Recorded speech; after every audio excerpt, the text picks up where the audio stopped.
कंधमाल जिला गोटे भारतीय जनता पार्टी अपूरणीय क्षति ये कि आदिवासी बहुत बड़ नेता थे। भारतीय जनता पार्टी भी बहुत बड़ नेता थे कंधमाल जिलार, जी कि दुई थर विधायक भाव में निर्वाचित होते कार्यकाल विधायक भाव में 10 वर्ष तुले सी भारतीय जनता पार्टी दुई थर जिला सभापति भी थे। निश्चित भाव में आम बहुत दुखद घटना एवं आम जिला बीजेपी परिवार दुखर म्रियमाण देखो से गोटे मेलापी लोक थे कंधमाल जिलार पूर्वतन सभापति थे, पूर्वतन एमएलए दुई थर बालीगुड़ार आम कॉलेज मिसिक पढ़ुलू। से गोटे निरा मनीष थे। निश्चित भाव में ये गोटे अपूरणीय क्षति समस्त जिलापाई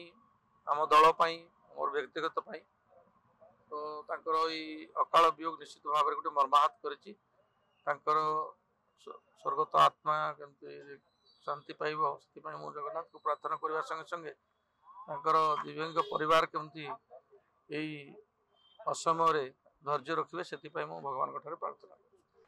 तो करेन्द्र माझी पूर्वतन विधायक कंधमाल जिलार दुई थर सभापति कंधमाल संगठन को आगू को नवाई जो भूमिका थिला एवं राज्यर शासन में दुई थर विधायक होकर विभिन्न कमिटी रे रहिबा एवं जो परफॉर्मेंस जने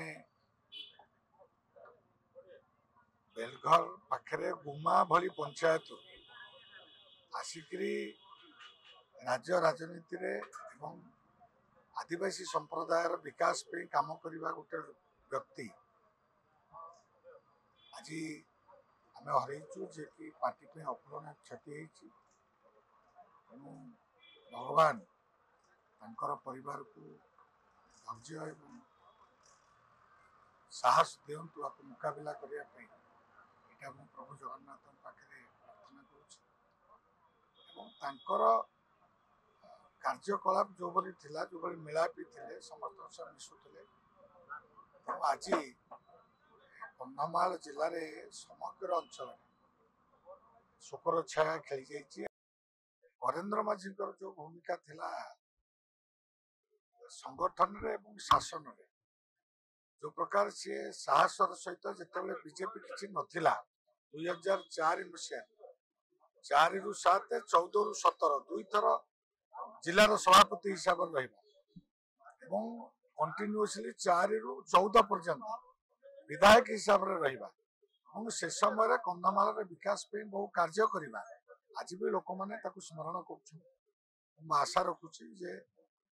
ए प्रकार दुर्दिन रे तांकर परिवार सहित समग्र पार्टी निश्चित भाव में ठिया हब